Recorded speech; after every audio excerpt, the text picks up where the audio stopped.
നിങ്ങൾ എപ്പോഴെങ്കിലും ചിന്തിച്ചിട്ടുണ്ടോ നമ്മൾ കാണുന്ന വിചിത്രമായ സ്വപ്നങ്ങളുടെ അർത്ഥം എന്താണെന്ന്? അല്ലെങ്കിൽ ചില സമയങ്ങളിൽ നമ്മൾ പറയാൻ ആഗ്രഹിക്കാത്ത കാര്യങ്ങൾ പെട്ടെന്ന് നാക്കുപിഴയായി പുറത്തു വരുന്നത് എന്തുകൊണ്ടാണെന്ന്? ആധുനിക മനഃശാസ്ത്രത്തിന്റെ പിതാവ് എന്ന് വിളിക്കപ്പെടുന്ന സിഗ്മണ്ട് ഫ്രോയിഡ് പറയുന്നത് നമ്മുടെ മനസ്സ് നമ്മൾ കാണുന്നതിനേക്കാൾ എത്രയോ വലുതാണ് എന്നാണ്.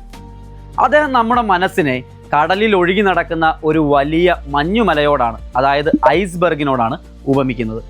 കടലിന് മുകളിൽ കാണുന്ന ചെറിയൊരു ഭാഗം മാത്രമല്ല ഐസ്ബർഗ്, അതിൻ്റെ ഭൂരിഭാഗവും വെള്ളത്തിനടിയിലാണ് ഒളിഞ്ഞിരിക്കുന്നത്. അതുപോലെ നമ്മുടെ മനസ്സിലും 3 തലങ്ങളുണ്ട്.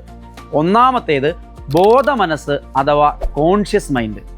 ഇപ്പോൾ നിങ്ങൾ എൻ്റെ ഈ വീഡിയോ കാണുന്നു, കാര്യങ്ങൾ ചിന്തിക്കുന്നു.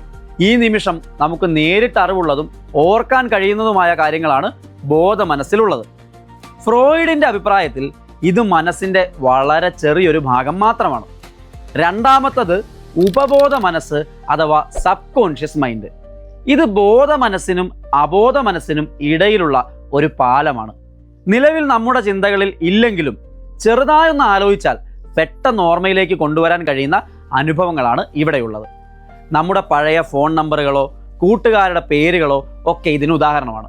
എന്നാൽ ഏറ്റവും രസകരവും അപകടകരവുമായ മൂന്നാമത്തെ തലമാണ് അബോധ മനസ്സ് അഥവാ അൺകോൺഷ്യസ് മൈൻഡ്. കടലിനടിയിൽ ഒളിച്ചു കിടക്കുന്ന ആ വലിയ മഞ്ഞുമല പോലെയാണ് ഇത്. നമ്മുടെ ഒട്ടും തിരിച്ചറിയാൻ കഴിയാത്ത, എന്നാൽ നമ്മുടെ പെരുമാറ്റത്തെ മുഴുവൻ നിയന്ത്രിക്കാൻ കഴിയുന്ന ഒരിടം.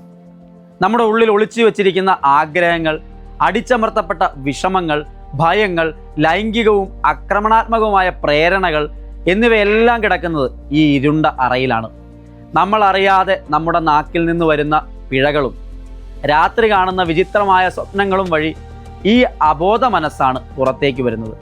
നിങ്ങളുടെ അബോധ മനസ്സിൽ എന്തൊക്കെ രഹസ്യങ്ങൾ ഒളിഞ്ഞിരിപ്പുണ്ടാവും? ചിന്തിച്ചു നോക്കൂ. നമ്മുടെ വ്യക്തിത്വത്തെ നിയന്ത്രിക്കുന്ന ഈ മനസ്സിൻ്റെ ഉള്ളറകളിലേക്ക് അടുത്ത ഭാഗത്തിൽ നമ്മൾ വീണ്ടും പോകുന്നതായിരിക്കും. സിഗ്മണ്ട് ഫ്രോയിഡിൻ്റെ തിയറിയും സിഗ്മണ്ട് ഫ്രോയിഡിൻ്റെ ആശയങ്ങളും ഒന്നും ഒരു വീഡിയോയിൽ അവസാനിപ്പിക്കാൻ പറ്റുന്നതല്ല.